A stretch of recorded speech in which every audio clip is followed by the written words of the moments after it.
Thank you, Jerry. And I can attest to the fact that, yes, I am very nice. So I'm just kidding. So like Jerry said, I'm Faith Charlton. I'm the lead processing archivist for Manuscripts Division Collections at Princeton University Library. And I'm joining you today from New Jersey, which is part of the unceded traditional territory of the Lenni Lenape. As Jerry noted, I chair the communications working group, and I'm just going to briefly talk about the group and projects that we've worked on over the past year. Once I can, oh, there we go. I know how to use slides.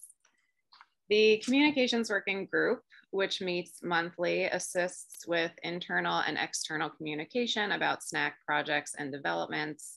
The members of the working group are listed here, and I'd like to thank everyone on the group for their work and contributions. Over the past year, our main focus has been developing a communications plan to document and assess all of SNAC's communication tools and platforms, including but not limited to its listservs, the monthly newsletter, which continues to serve as SNAC's main form of communication with the cooperative, SNAC's website, and its social media accounts. One significant result of this project has been the group's efforts to revive SNAC's Twitter account and to develop a comprehensive and sustainable way to manage it. As an initial step, we uncoupled the account from NARA, the account's previous owner. Several members of the working group now oversee SNAC Twitter, including a publishing calendar that the communications group, as well as other working groups and SNAC administrators use to schedule posts. In this initial phase, the working group has been using the account to primarily tweet links to the monthly newsletter and to inform the community about new members. We also regularly review SNAC tags to retweet. And I should note too, and thank Dina Herbert for tweeting about the meeting in real time right now. So thanks, Dina.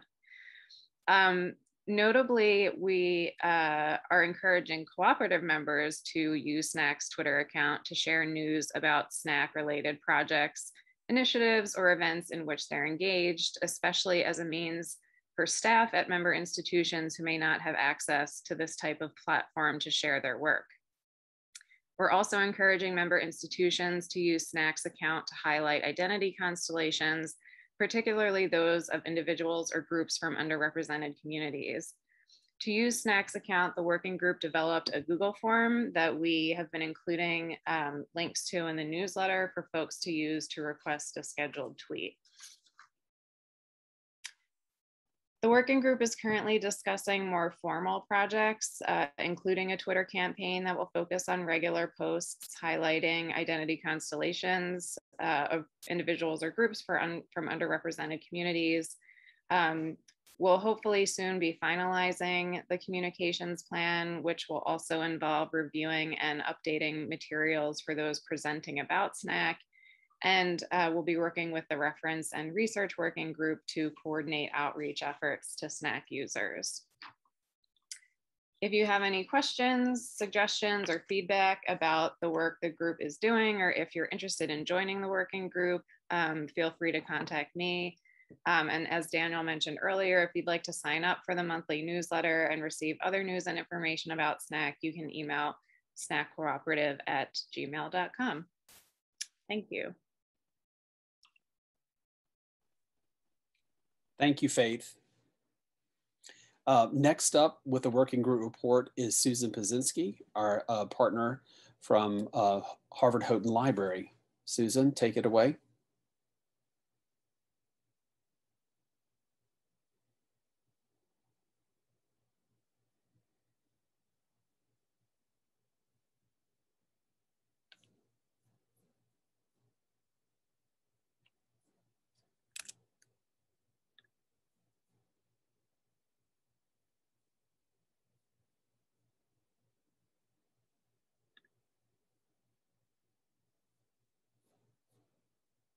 Susan's on mute. I think you're on mute, Susan.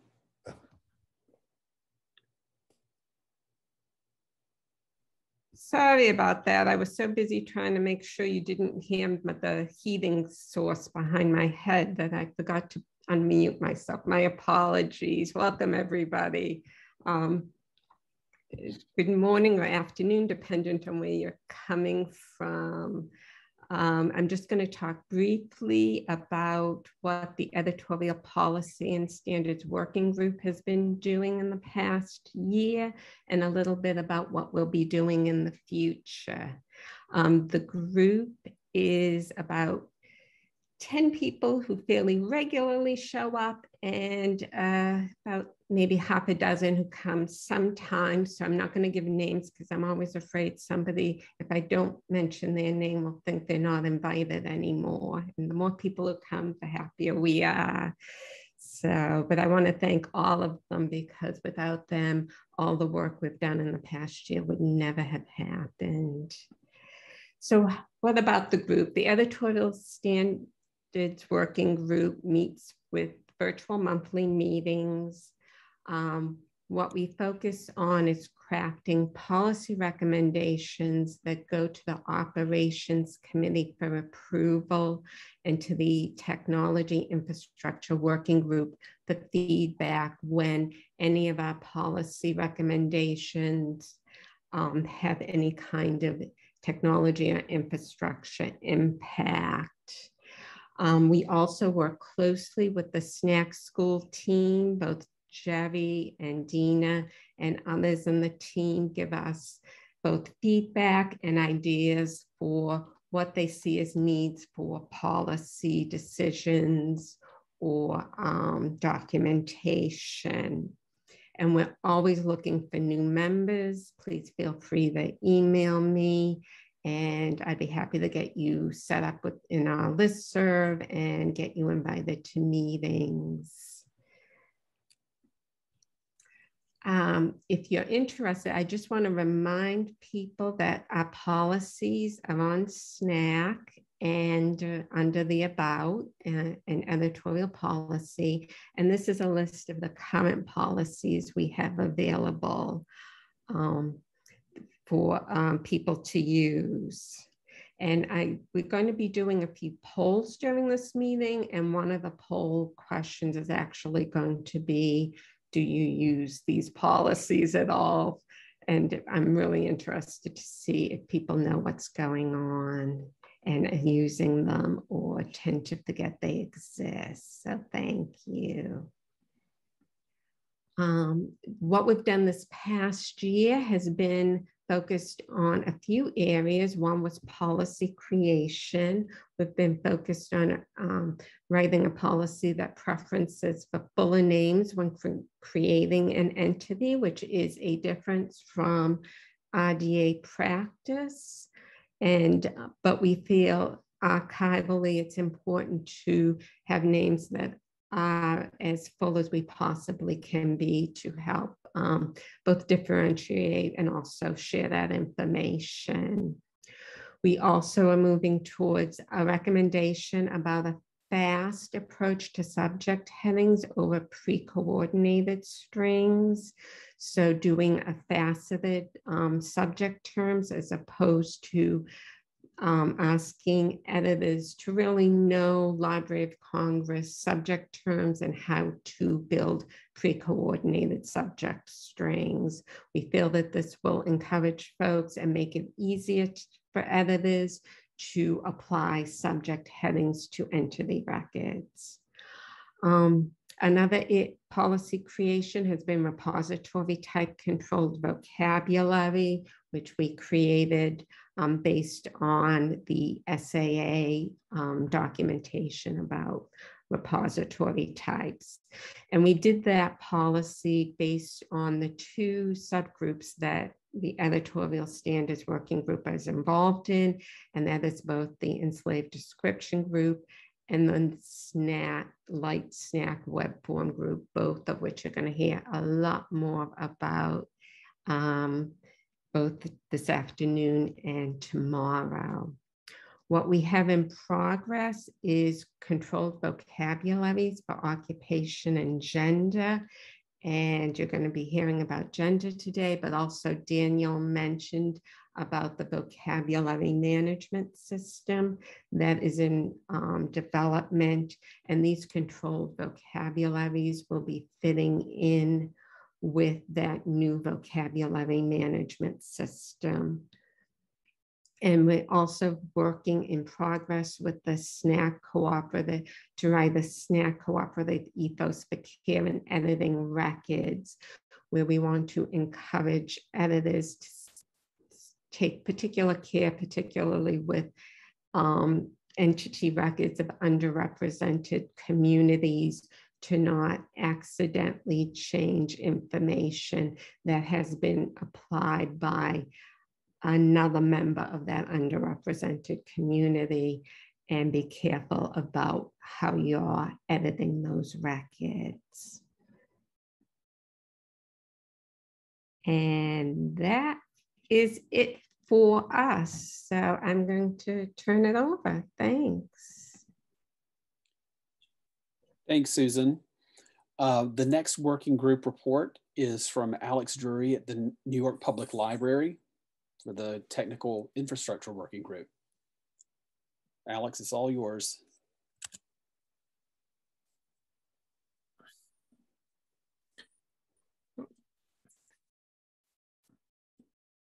Hello, everyone. I'm Alex Duryee, the metadata archivist at the New York Public Library and chair of the Technical Infrastructure Working Group here at the Working Group's annual report. I'd like to start by thanking Iris Lee, who stepped down as co-chair of the Working Group this spring. We're happy that she continues to serve on the Working Group as a member, and we thank her for her leadership of the Working Group over the past few years. And it's been a very busy year for the TIWG. I'd like to thank the group for their fantastic work over the past very busy year. Our main project has been the development of documentation for the OpenRefine plugin, which I'll present in detail tomorrow afternoon. The working group has also been involved in testing and advocating for archive space integration. Following the development of the agents module specifications last year by the TIWG, we tested Archive Space 3.0 before its release and presented it on using SNAC with the redesigned module at Lyrasis webinars. We also held demonstrations with Jason Jordan for his Archive Space plugin, which he'll be presenting on tomorrow afternoon. The working group also continued to test new features in SNAC and work on cleaning up existing data. As new features are developed, such as the concept vocabulary, the group tested them and provided feedback. The working group also reviewed a list of holding institutions and general EAC CPF entities in SNAC and identified duplicates for merging and cleanup. And in addition to TIWG activities, members of the working group served on other SNAC committees and projects. Iris Lee and Lorraine Wong represented TIWG on the Light SNAC project, which focused on developing simplified forms for creating records. Lorraine also managed the post-SNACSchool editing survey, which checks in with SNACSchool graduates for feedback on using SNAC. The working group would also like to thank Joseph Glass for his tireless work on SNAC and his involvement with the working group.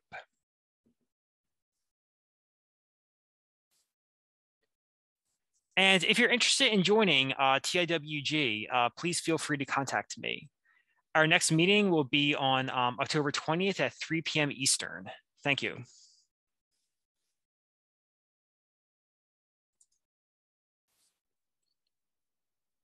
Thank you, Alex. Great mask, by the way. Next up for working group reports is Marisa Bourgoin, Head of Reference at Archives of American Art at Smithsonian. She'll be reporting on the activities of our newest working group for reference and research. Marisa, you are free to start your screen share. Thank you.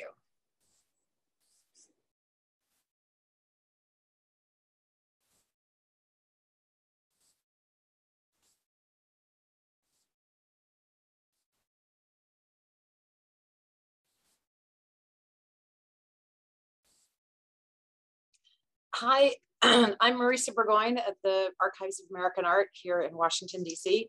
The Reference and Research Working Group is pleased to present its very first annual report. Our group was formed after last year's annual meeting. I'd like to thank Daniel Pitty for his efforts to get the working group off the ground. As a reference person, obviously, I think it's really important to have this perspective in the SNAC community. The SNAC Reference and Research Working Group began our work early in 2021, and as one of its first tasks, contributed its charge. We're charged with increasing awareness of SNAC as a research resource for reference professionals and researchers, improving the effectiveness of SNAC as a research tool and expanding its audiences, creating training and documentation for using SNAC for research, and assisting SNAC administrators with incoming reference questions.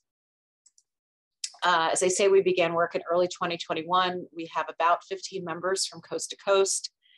Our earliest accomplishment was to establish our charge.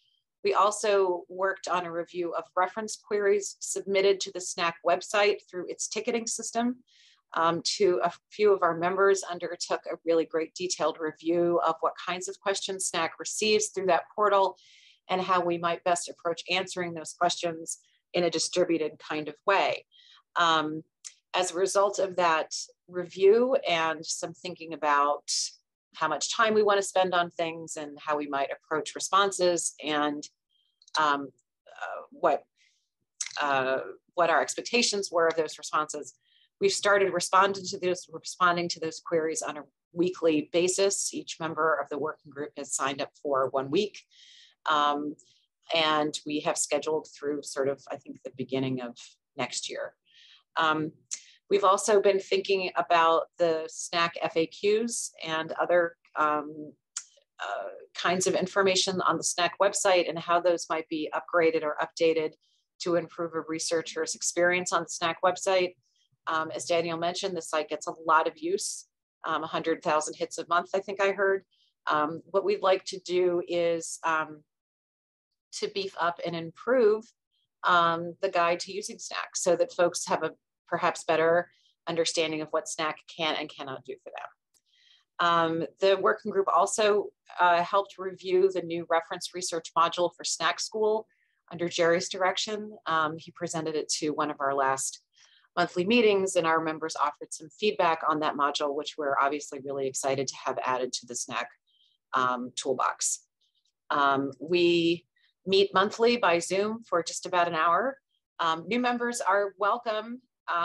There's plenty of work to do, and I welcome perspectives from a variety of repositories, large and small, coast to coast, international. The thing that binds us together is our interest in making SNAC as useful for researchers as possible. Obviously, that's made possible by the amazing technical work and other kinds of work that have gone on with the SNAC working groups, and we're very grateful and feel like our working group has stepped into a really strong administrative structure and are looking forward to doing even more. If you are interested in joining our little band, please reach out and be in touch with me. Thank you. Thank you, Marisa. Now I'm going to take my turn with a working group report. Hold on while I get my screen share going.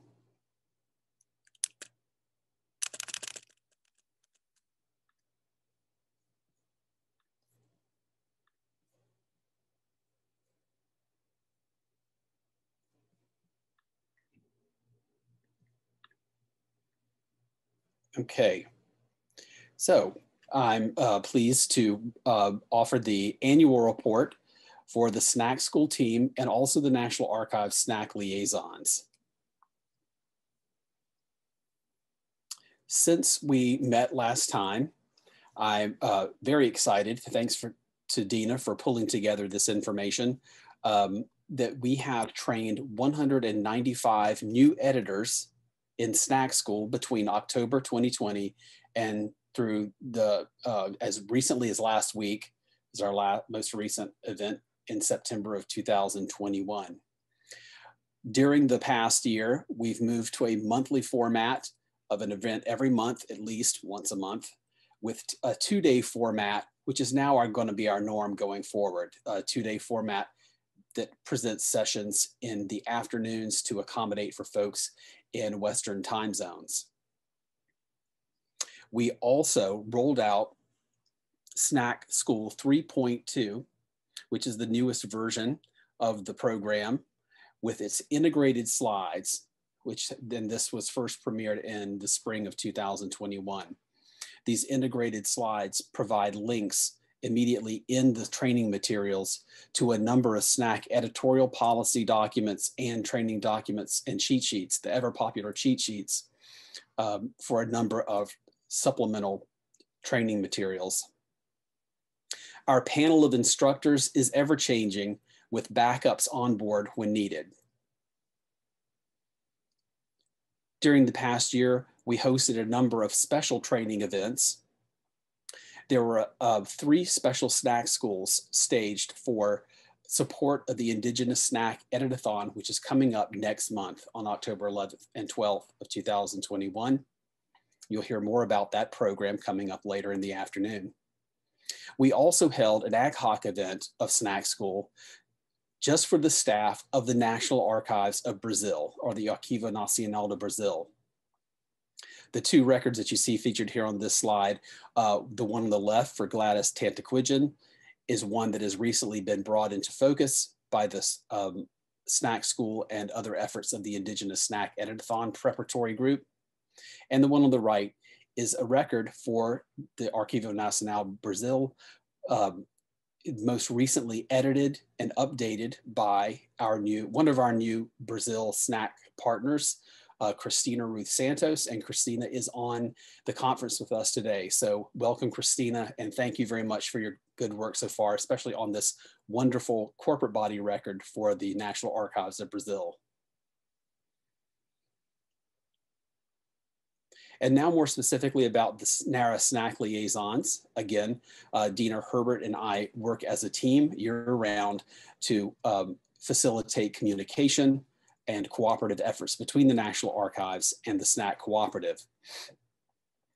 In addition to our work supporting and executing the SNACSchool, we participate in the SNAC Editorial Standards and Policy Working Group from time to time, working on for example, a recent policy on describing plantations, estates, and farms as corporate body entities, and then lending our support to the Enslaved Description Group to describe enslaved persons and the related entities.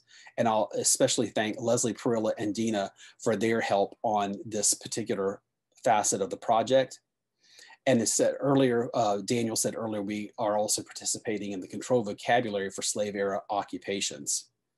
We have contributed to the Light SNAC web form project, and you'll hear more about that later on, I think later on tomorrow afternoon.